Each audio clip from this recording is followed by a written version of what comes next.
أعوذ بالله من الشيطان الرجيم بسم الله الرحمن الرحيم وإذا لقوا الذين آمنوا قالوا آمنا وإذا خلوا إلى شياطينهم قالوا إنا معكم إنما نحن مستهزئون.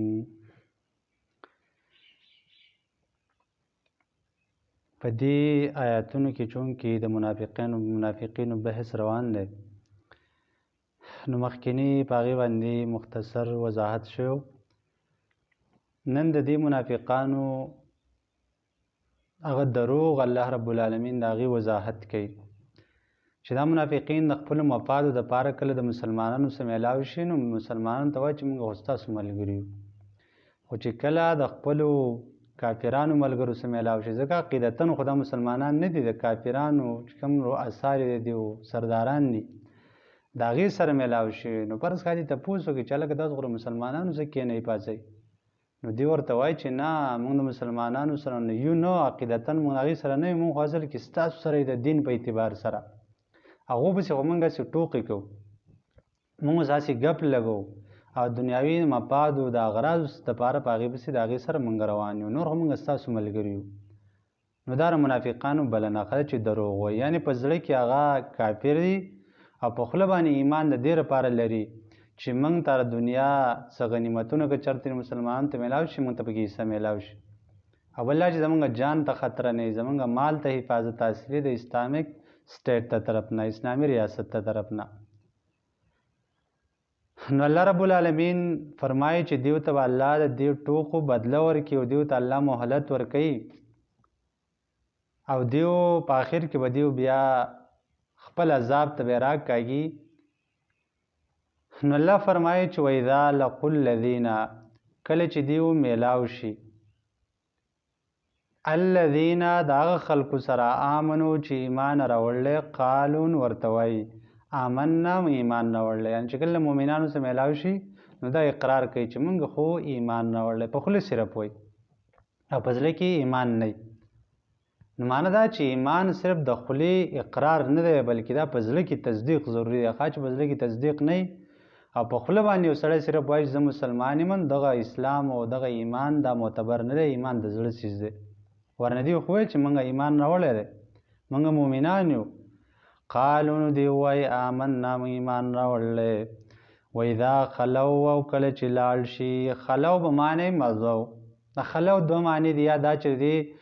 کفارو سره او د سردارانو خپلو رؤساو منافقانو سره ځان لشي نو خلوت ځان لوالي ته هم ویلی کېږي، د هغې نه چې کله ځان له ځای ته لاړ شي مؤمنانو نه بل ځای ته او د هغې سره ځان لشي. او یا خلو به معنی مزو دی، یعنې چې لاړ شي، یعنې خپلو شیطانانو مشرانو ته لاړ شي. وإذا خلو، کله چې لاړ شي، الی شیاطینهم خپلو مشرانو ته سردارانو ته لاړ شي، نو هغې ته چې کله لاړ شي نو څه وایي؟ قالو نو وایي انا معکم، یقینا موږ خو ستاسو سره یو،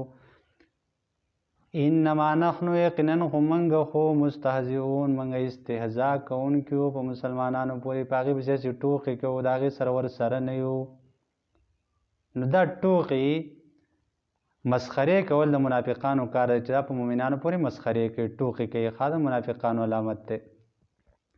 نو الله یستهزئ، الله به بدله ورکړي د ټوکو د دیو، یجازیهم بالاستهزاء، بدله به الله ورکړي دیو د ټوکو. د یستهزئ معنی خو دا ده چې الله به پسې ټوکې وکړي، نو ټوکې خو جهالت دی، دا خو د الله رب العالمین د شان څه نه ښایي، خو دا الله رب العالمین اصل کې دیو د دې ټوکو بدله ورکوي دیو ته، یعنی جزا وله ورکوي، دیو به سزا به وله دی ورکوي. خو دا یستهزئ د لفظ ځکه استعمال کو چې دا مشاکلتاً د دغې په شان دی، لکه قرآن کې شته کنه جزاء سیئة سیئة، د دیو د ګناه بدله چې کوم دا نه ګناه ورګرځول دی هغه شان. نو معنی دا چې ستا ظلم وکړو ته به هغې بېرته هغې له جواب ورکوي، نو ستا هغه ظلم ته خو ظلم نه ویلی کېږي، ځکه دا خو د هغې بدله ده، خو هسې مشاکلتاً او په شکل او صورت کې ورته موږ داسې وایو څنګه ظلم یې په تا کړی نو دغه شان ظلم پې ته وکړه، نو ستا خو ظلم نه دی، خو دې ته ویلی کېږي مشاکله. نو الله یستهزئ، الله به بدله ټوق ورکړي بهم دیو ته، ویمدهم او الله رب العالمین مهلت ورکوي فی طغیانهم د دې په سرکشۍ کې دي تا یعمهون چې دوی به سرګردانوي نو الله رب العالمین دیوله د څه حده پورې او څه وخته پورې دیله مهلت ولا ورکوي بیا به الله رب العالمین دیو راونیسي استهزاء کول چې کوم دی دا د جهالت کار دی یو ګوره مزاح کول دي هسې ګپ شپ لګول دي نو مزاح دا نبی علیه صلات وسلام کړی دی خو کله کله کول پکار دی خاص ځکه عمر رضی الله عنه فرمایي چې من مزح استخف به چا چې ډېر زیات مذاقي ځان جوړ کړو هر ټیم کې مزاح کاوه نو دا سپکېږي بیا سپک خلکو ته ښکاري هسې لیونی خلکو ته ښکاري نو هر ټیم کې باندې کې کله کله به کې نبی علیه صلات وسلام کله کله مزاح کړلی لکه یو بوډۍ باره کې یو بوډۍ ته نبی علیه صلات وسلام فرمایل چې بوډۍ به جنت ته نه ځي نو خفه شوه نو رسول الله ورته وایي چې نه ته چې جنت ته ځې ته به نوجوانه یې هلته بیا نو هسې مزاح یې ورسره وکړو یا یو کس ته رسول الله صلی الله علیه وسلم ته ووایه ماله اوښ راکړه نو نبي علیه صلات وسلام ورته ووایي چې د اوښې بچی به درته درکړم او یا رسول الله زه به سورلي کوم د اوښ بچي به زه څه کوم نبي علیه السلام ورته وفرمایل چې ګوره هر اوښ د اوښې بچی نه ولي که غټ یې که وړوکی اوښې بچی نه وي نو دې ته ویل کېږي مزاح خوشطبعي کول نو دا جایز ده خو بنیتي به ډېره نه کوې خو ډېر زیات مزاح کول او ټوکې کول نو ټوکې کول دې ته ویلی کېږي چې سړی د بل سړي بېعزتي کوي د خلکو په مخ کې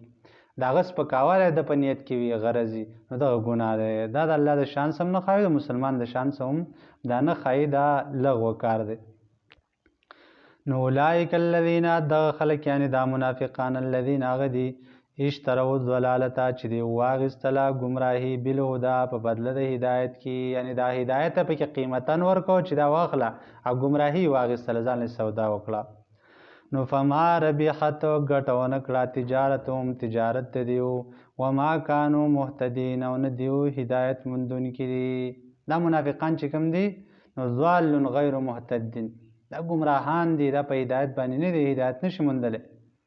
ځکه چې دیو په مؤمنانو پسې ټوکې کوي د الله رب العالمین سره دوکه کوي